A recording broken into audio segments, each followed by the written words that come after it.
Bonjour et bienvenue dans ce temps d'enseignement, bienvenue dans ce temps de partage, dans ce temps de communion fraternelle autour de la parole, dans ce temps de méditation. Bienvenue sur cette plateforme à l'écoute de la parole. Nous rendons grâce à Dieu que vous soyez en bonne santé là où vous êtes. Rendons grâce à Dieu qui vous a attiré à la connexion, à vous connecter à ce programme, qui a permis que vous recevez ce lien pour que vous puissiez écouter avec nous la parole.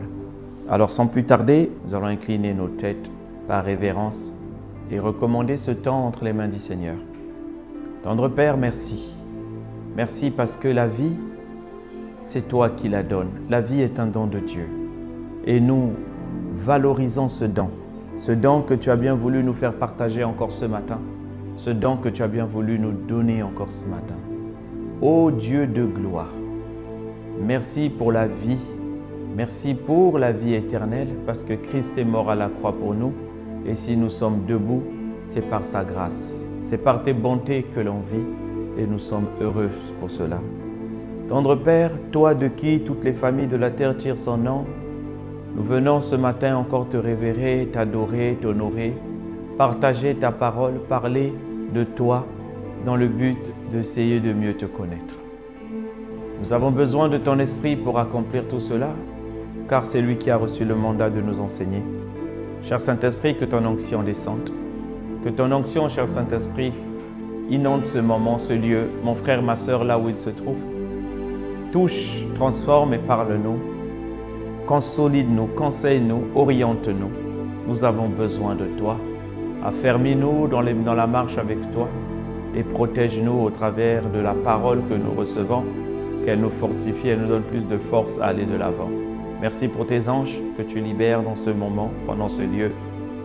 Merci pour les cœurs que tu ramènes à toi, au nom puissant de Jésus-Christ. Amen. Gloire à Dieu et bienvenue encore donc sur cette plateforme, bienvenue dans ce programme à l'écoute de la parole. Je rends grâce à Dieu pour vos vies, je rends grâce à Dieu pour vous qui êtes fidèles et loyal à ce programme, vous qui partagez ce programme afin de toucher un grand nombre. Quelqu'un a besoin d'écouter la parole de Dieu. Quelqu'un vit des difficultés, quelqu'un vit des questionnements. Quelqu'un se demande si vraiment son rôle sur la terre c'est quoi. En partageant la parole de Dieu, en partageant un lien, vous emmenez cette personne à connaître Dieu comme vous. Et vous faites le travail que Christ a demandé. Il a dit « Allez, faites de toutes les nations des disciples, baptisez-les au nom du Père, du Fils et du Saint-Esprit. » Donc vous aussi, vous contribuez. N'attendez pas de devenir pasteur pour commencer à prêcher. Non, vous pouvez juste relayer le message, envoyer à 2-3 personnes. Ça suffit déjà. Et je bénis Dieu pour vous qui nous rejoignez pour la première fois. Je bénis Dieu pour vos églises et pour tout ce qui se fait. Je rends grâce à Dieu aussi pour les personnes qui travaillent à la mise en place de ce planning. Alors, nous allons continuer aujourd'hui. Session après session, le Seigneur nous emmène pour nous faire comprendre sa parole. Le but de ce programme à l'écoute de la parole, c'est de nous emmener à mieux connaître Dieu. Mieux connaître Dieu. Chaque fois que nous prêchons la parole, notre but, c'est de mettre la culture du royaume, la culture de Dieu, mieux connaître notre Père afin de vivre délivré sur cette terre. Amen. Alors, nous avons commencé à parler depuis quelques mois déjà.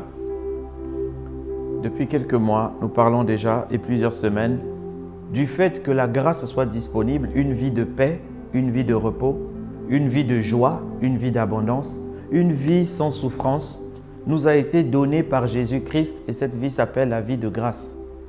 Mais combien de chrétiens partent dans les églises et ne vivent pas cette vie de grâce? Combien vont dans les églises et ne comprennent pas pourquoi ils ne vivent pas cette vie? Beaucoup sont présents dans les églises, mais malheureusement, la vie à l'extérieur ne change pas. Les mêmes problèmes reviennent, les mêmes challenges reviennent. Parce que nous avons mis de côté les instructions du Seigneur Jésus-Christ, à savoir, le Saint-Esprit nous conduira dans toutes ses voies. C'est le Saint-Esprit qui est le maître de ce domaine. On appelle ça, depuis l'acte 1, nous sommes rentrés dans ce qu'on appelle le règne de l'Esprit. C'est l'Esprit. Quand vous lisez le livre de Actes, à chaque fois on vous dit par le Saint-Esprit, par l'Esprit de Dieu, par ceci. L'Esprit de Dieu les fait, l'Esprit de Dieu les arrêta. Parce que Jésus a dit que c'est lui qui prenait le relais maintenant. C'est lui qui va nous faire connaître Jésus. Voilà, chaque fois que l'Église, ce n'est pas les murs, hein, c'est vous et moi. Chaque fois que ceux qui ont cru au nom de Jésus abandonnent le Saint-Esprit, il ne peut plus les conduire. Jésus-Christ nous conduit par son Esprit. Et si ça c'est nouveau pour vous, vous allez rester à un niveau où vous n'avancerez pas. Mais si vous écoutez cette parole aujourd'hui, c'est que Dieu, le Seigneur, veut vous emmener à un autre niveau. Voilà pourquoi nous avons parlé que le Saint-Esprit était l'Esprit de la présence de Dieu. C'est lui qui représente la présence de Dieu. Vous arrivez quelque part, là où les portes sont fermées, pour vous, les portes s'ouvrent. On dit pourquoi? On ne sait pas. J'ai déjà vécu ça, j'ai déjà vu ça aussi. Vous êtes sur une file d'attente, tout le monde est bloqué, et puis quelqu'un sort et dit « Vous venez ». On vous fait passer. Vous ne savez pas pourquoi, mais parce que vous portez la présence de Dieu. Elle est visible, elle est différente. Elle se voit dans certaines personnes. Vous dites, je suis avec un tel, c'est différent, mais parce qu'il porte la présence de Dieu.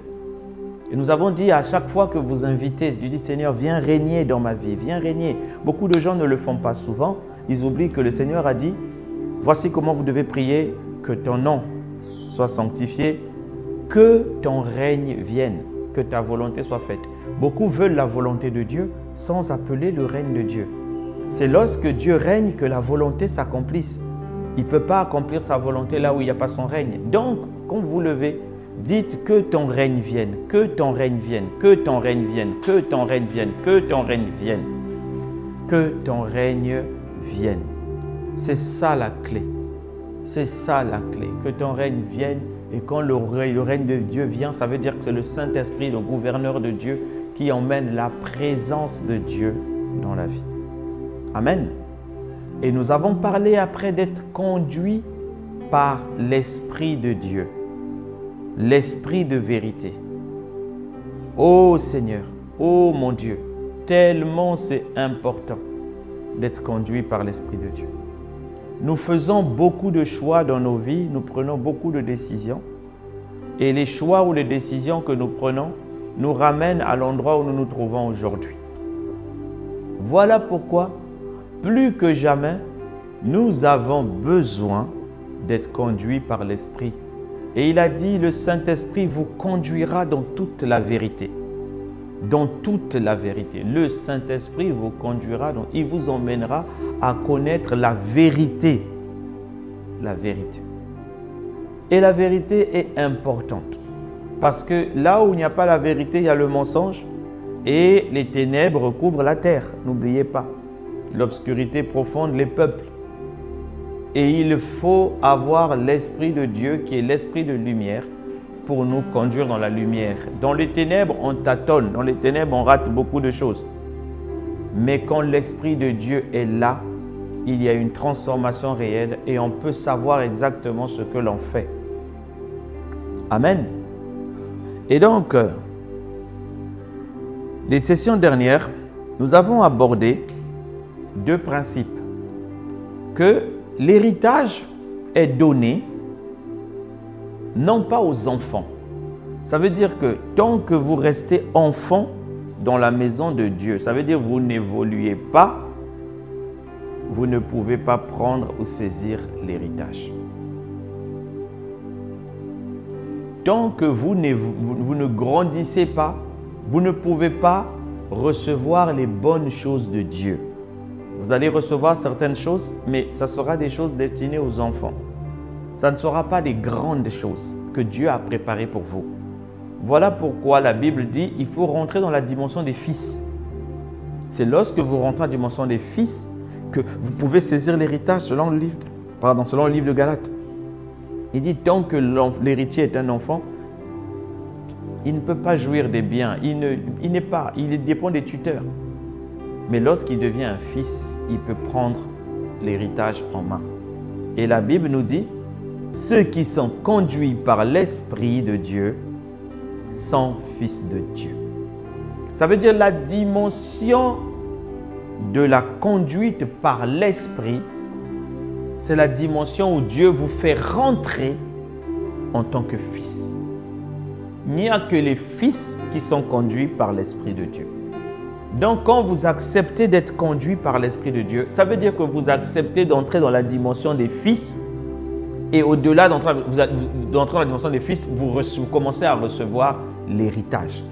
Vous commencez à impacter, à influencer, à faire que le nom de Jésus rayonne dans le monde. Amen.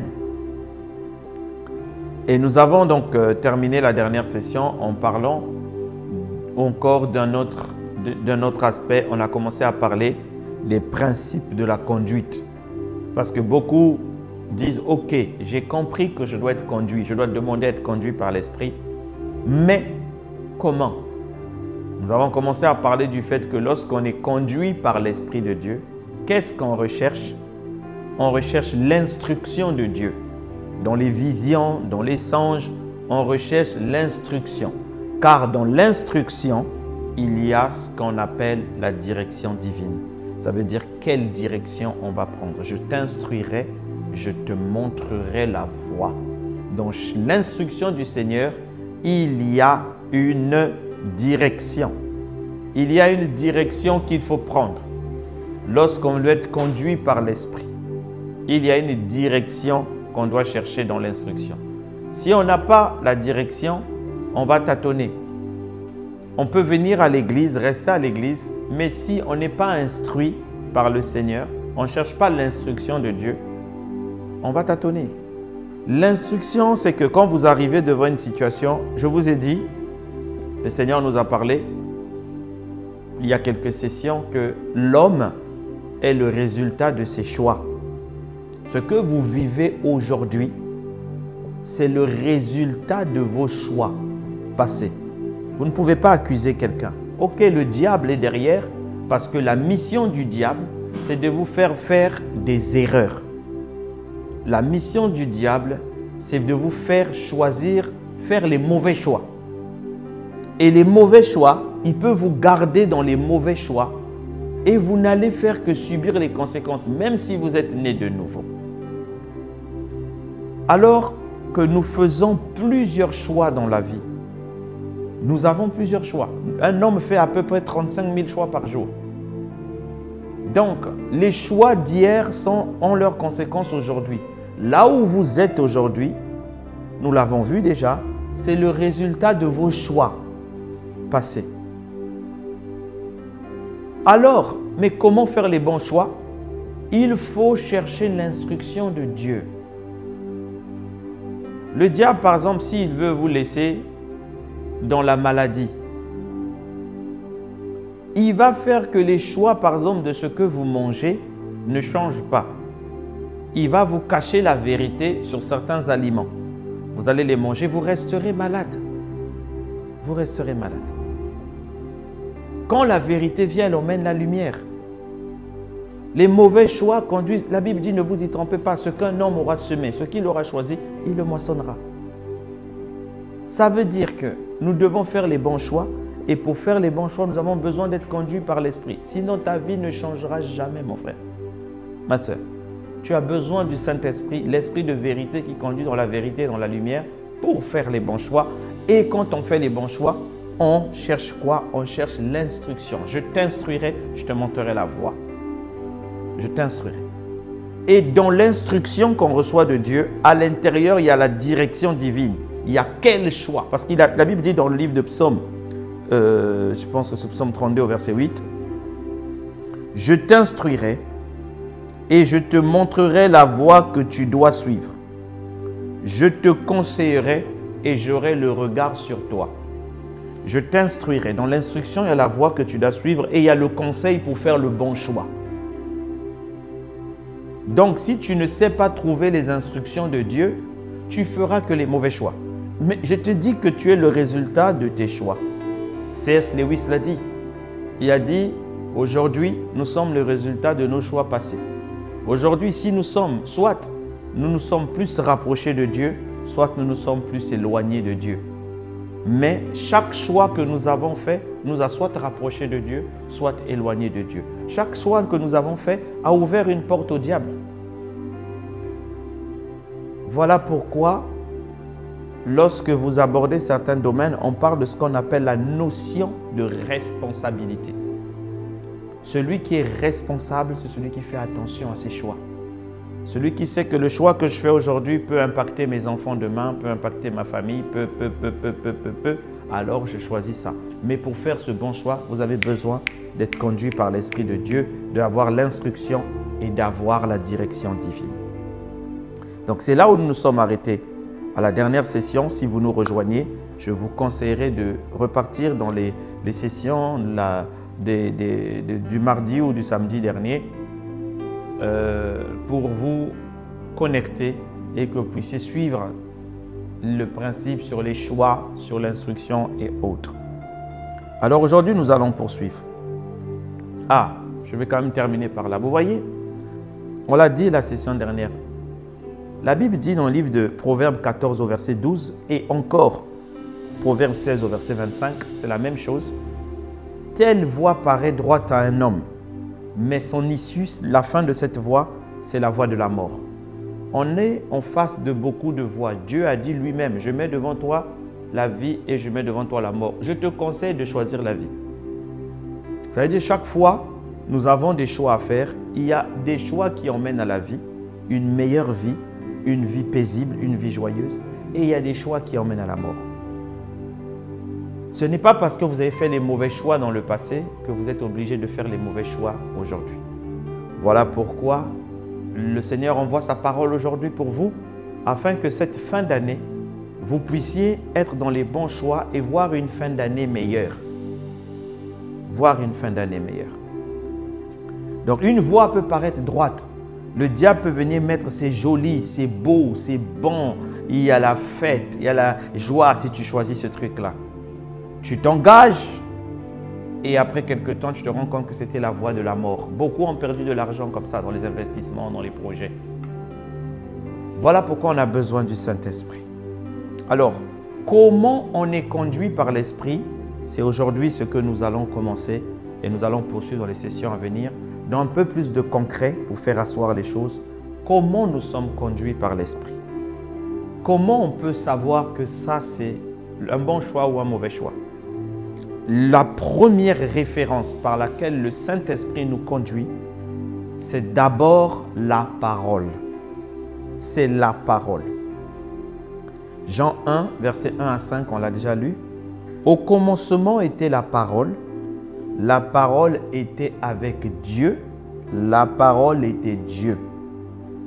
Elle était au commencement avec Dieu. Ça veut dire au commencement de toute chose, il y a la parole. Tu veux changer, il faut que tu commences par la parole. Tu veux avoir une vie meilleure, c'est la parole.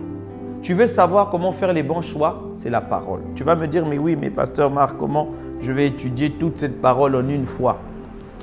Je vais revenir. La Bible dit, en elle était la vie. Ça veut dire que si tu veux une meilleure vie, tu dois aller prendre la parole. La vie était la lumière des hommes. Quand tu trouves la vie, tu trouves la lumière. Je vous ai dit tout à l'heure d'entrée que les ténèbres recouvrent la terre et l'obscurité profonde les peuples. Ce n'est pas parce que vous voyez quelqu'un qui est bien habillé, qui a une cravate, un costume, il va vous dire « je ne comprends pas, je ne vois pas clair ». Parce qu'il est dans les ténèbres. « Ah, j'échoue souvent, je n'arrive pas ». Parce qu'il est dans les ténèbres. Donc, la parole emmène la lumière. Et la lumière des hommes, la Bible dit « la lumière brille dans les ténèbres ». Nous avons vu Ésaïe 60 déjà, versets 1 à 2. Lève-toi, brille, rayonne, car ta lumière est là. Certes, il est vrai que les ténèbres recouvrent la terre et l'obscurité profonde les peuples, mais la Bible déclare là que la lumière brille dans les ténèbres. Elle brille dans les ténèbres et les ténèbres ne l'ont point reçue. C'est-à-dire que si vous refusez la parole et la lumière, vous allez rester dans les ténèbres. Une fois, je prêchais et j'expliquais aux gens que les ténèbres, ce n'est pas le noir. Hein. Nous, on voit la lumière, on voit le soleil. Mais les ténèbres, c'est ta vie, ta vraie vie. Il y a des gens, tu as tes deux yeux, tu as tout, mais ils vivent une vie ténébreuse, ils vivent une vie noire, une vie, il n'y a rien qui porte, il n'y a rien qui avance, quoi. Rien. Il se lève le matin et se demande qu'est-ce que je fais sur la terre? Mais c'est la même chose. Quand vous levez dans une prison où tout est éteint, tout est dans le noir, vous levez, vous dites, mais qu'est-ce que je fais? Est-ce qu'il fait jour? Est-ce qu'il fait nuit?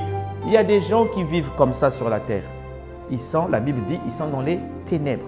Et il dit que vous pouvez voir des gens. Moi, j'ai vu des gens habillés, costume, cravate dans une grande entreprise, mais qui vous appellent après pour vous dire, mon frère, j'ai des problèmes.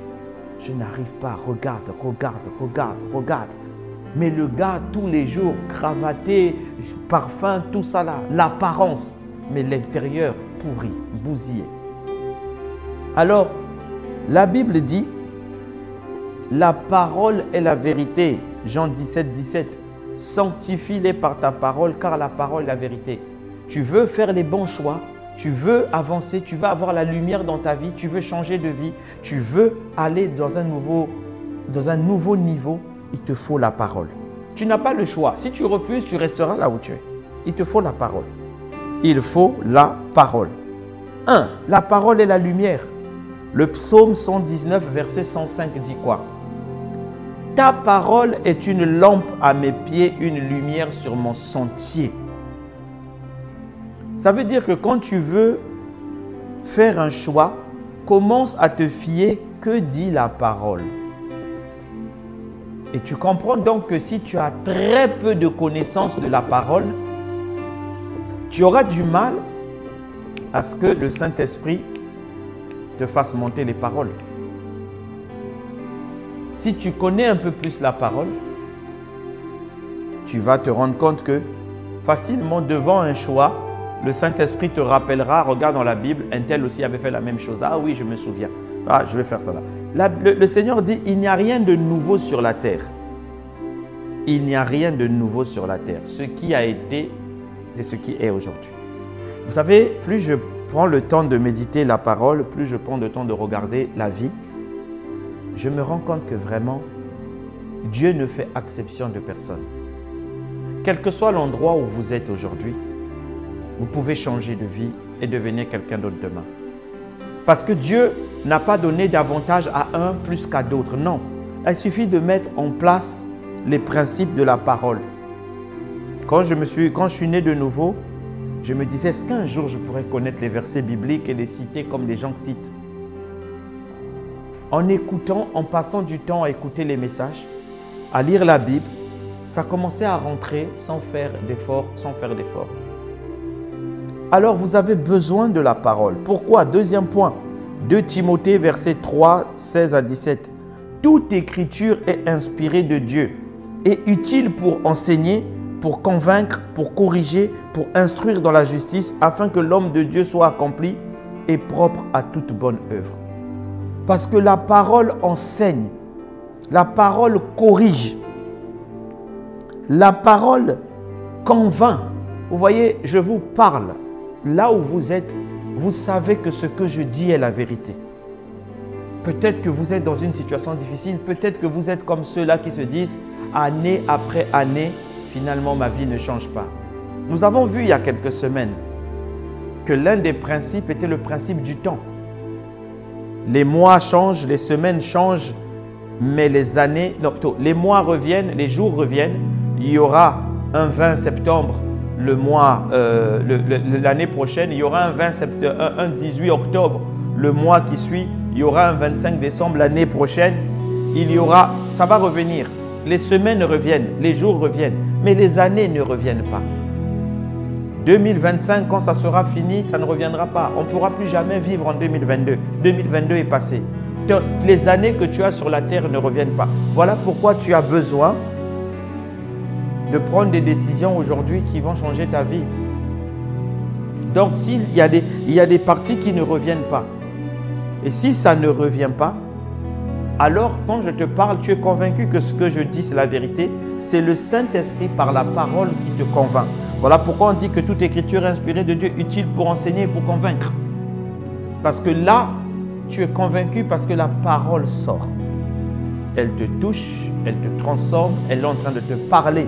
Le Saint-Esprit te convainc par la parole. Vous voyez, la parole elle nous emmène à prendre des choix, à choisir, à dire « Oui, pasteur, ce que vous dites, c'est vrai ». À s'asseoir après le message et puis à méditer sur sa vie en disant « Non, il est temps que ça change. Il est temps. Vous n'êtes pas obligé de mourir comme vous êtes. Mais si vous mourrez comme vous êtes, c'est votre choix aussi. Mais vous avez besoin de la parole si vous voulez changer. Parce que la parole vient pour convaincre. La parole vient pour corriger. La parole vient pour vous ramener sur le chemin.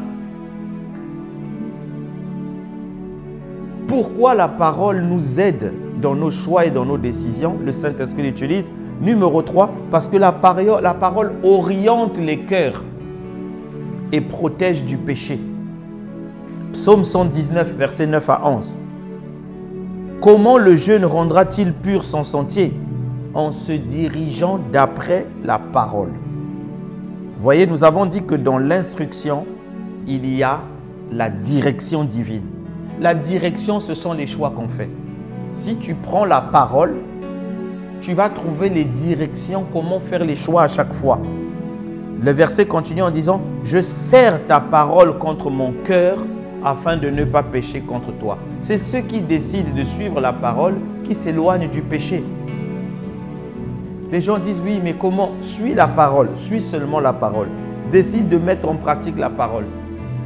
Décide de dire. » La Bible déclare que l'esprit du prophète est soumis au prophète. C'est-à-dire que l'esprit d'un homme commande. Si tu dis à ton corps « je n'irai pas là-bas », ton corps ne va jamais se lever pour aller là-bas. Avant d'y aller, il y a une décision à prendre. Et si tu prends tes décisions en fonction de la parole de Dieu, tu n'iras pas dans le péché. Je serre ta parole contre mon cœur afin de ne pas pécher contre toi. Parce que la parole nous protège des péchés. Il va nous emmener de faire les bons choix qui nous enlèvent les péchés. Un autre point, la parole de Dieu est un guide pour marcher dans la justice et pour réussir dans tout ce que nous faisons. Vous voyez, la Bible déclare dans le livre de Josué 1 au verset 8 que ce livre de la loi ne s'éloigne pas de ta bouche, médite-le jour et nuit afin d'agir fidèlement selon ce qui est écrit. Car c'est alors que tu auras du succès dans tes entreprises. Vous voyez, les entreprises, là on parle des entreprises, tout ce que tu entreprendras en termes d'activité, de business, de gestion de ta famille, d'investissement. Il dit tu auras du succès dans tes entreprises. C'est alors que tu réussiras. Comment? Tu vas réussir parce que tu médites le jour et la nuit la parole de Dieu. Que ce livre de la loi ne s'éloigne point de ta bouche. Tu veux réussir? Médite le jour et la nuit. Au lieu d'aller taper les causeries au téléphone, d'être sur les WhatsApp, sur Facebook, tu perds ton temps là où il n'y a pas la vie. Prends, connecte-toi. Si tu vas sur YouTube, choisis un enseignement, repars écouter tous les enseignements à l'écoute de la parole. C'est disponible. Tu vas voir comment tu vas grandir et tu seras là à même à faire les bons choix. Je vais terminer par 2 points. Votre niveau de connaissance de la parole va déterminer là où comment le Saint-Esprit va vous conduire facilement dans vos choix et dans vos décisions. Parce qu'il est dit dans le livre de Jean 16, verset 12, Jésus dit, verset 13, on va directement, « Quand le Consolateur sera venu, l'Esprit de vérité, il vous conduira dans toute la vérité. Car il ne parlera pas de lui-même, mais il dira tout ce qu'il aura entendu. Il vous annoncera les choses à venir, il me glorifiera, il prendra ce qui est à moi et il vous l'annoncera. » Le Saint-Esprit va prendre. Mais qu'est-ce qui est à Jésus? Il a dit ça plus loin dans Jean 14, verset 25. Il dit, je vous ai dit ces choses pendant que je demeure avec vous. Verset 26. Mais le Consolateur, l'Esprit Saint que le Père enverra en mon nom, vous enseignera toutes choses et vous rappellera ce que j'ai dit. Ce que j'ai dit, ce sont les paroles. Le Saint-Esprit rappelle les paroles. Il rappelle les paroles. Il rappelle les paroles. Et c'est comme ça qu'on prend les décisions. C'est comment? Ésaïe 28, verset 10 dit, car c'est précepte sur précepte, précepte sur précepte, règle sur règle, règle sur règle, 2 fois il dit à chaque fois. Un peu ici, un peu là. C'est comme ça que l'on conduira. Le verset 9 qu'on n'a pas lu, il a dit, à qui enseigneront-on la sagesse? À qui veut-on donner de leçons? Est-ce à des enfants qui sont sévrés, qu'ils viennent à la mamelle? Le verset 10 dit, car c'est précepte sur précepte. précepte sur précepte, règle sur règle, règle sur règle, un peu là, un peu ici. C'est comme ça que la parole nous conduit. Ça ne descendra pas d'un coup. Ne vous dites pas que du jour où je me lève, le matin, ça a changé. Le Seigneur a dit petit à petit, j'éloignerai ces choses de vous, précepte par précepte. Mais à vous de vous engager. À vous de vous engager. La parole, elle est disponible. Elle est disponible. Dans quoi vous mettez votre temps? Mettez votre temps dans la parole. Vous aurez des résultats qui dureront depuis cette terre jusqu'à l'éternité. Vous allez voir votre vie changer. Inclinons la tête, nous allons prier. Seigneur, merci, merci pour ta parole qui est claire et qui donne la révélation au simple. Merci pour ta parole, Seigneur, qui est bonne. Nous aimons ta parole parce qu'elle nous emmène à faire des bons choix. Merci pour mon frère qui comprend, pour ma soeur qui comprend maintenant que sa vie peut changer si seulement il ou elle décide de marcher selon la parole de Dieu, selon la lumière de Dieu, dans les choix de Dieu, dans la direction divine. Seigneur, merci de ce que là, au moment où je parle, tu communiques l'amour de la parole à quelqu'un, l'amour de l'enseignement à quelqu'un, l'amour d'écouter les paroles de Dieu, d'écouter les enseignements. L'amour de Dieu est communiqué au travers de sa parole à cet instant. Merci pour le Saint-Esprit qui agit, qui convainc et qui ramène les cœurs vers Dieu. Merci pour tout. Au nom de Jésus-Christ, nous avons prié. Amen. Que Dieu vous bénisse. Si vous n'avez pas encore donné votre vie à Jésus, restez connectés avec nous. Vous allez faire la prière du salut. C'est très important. Très important. À vous qui avez déjà donné votre vie à Jésus, partagez la parole, réécoutez-la. Partagez la parole, mais vous-même réécoutez-la d'abord. Réécoutez-la. Repartez dans les anciens enseignements, écoutez la parole. Car c'est comme ça que votre vie sera améliorée. Nous recevons beaucoup de témoignages et je rends grâce à Dieu pour tous les témoignages qui sont envoyés. Si vous avez des témoignages, envoyez-nous, ça fortifie aussi notre foi. Amen. Que Dieu vous bénisse là où vous êtes et nous vous disons à la prochaine.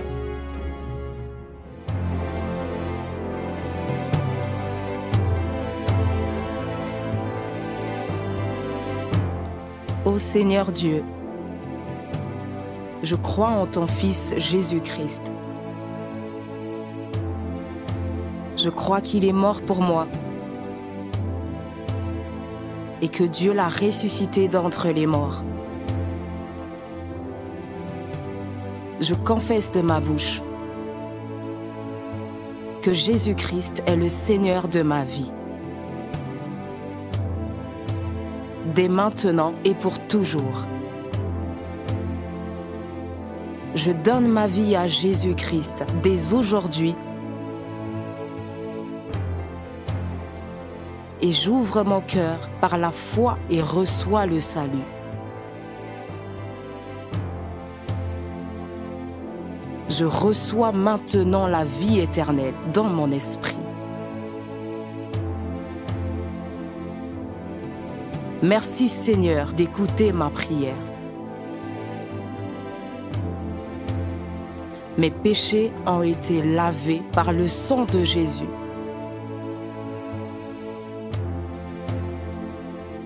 Christ vit maintenant en moi. Et je suis libre. Je suis sauvé. Je suis né de nouveau. Et dès aujourd'hui, je marche en ayant conscience de ma nouvelle vie en Jésus-Christ. Amen.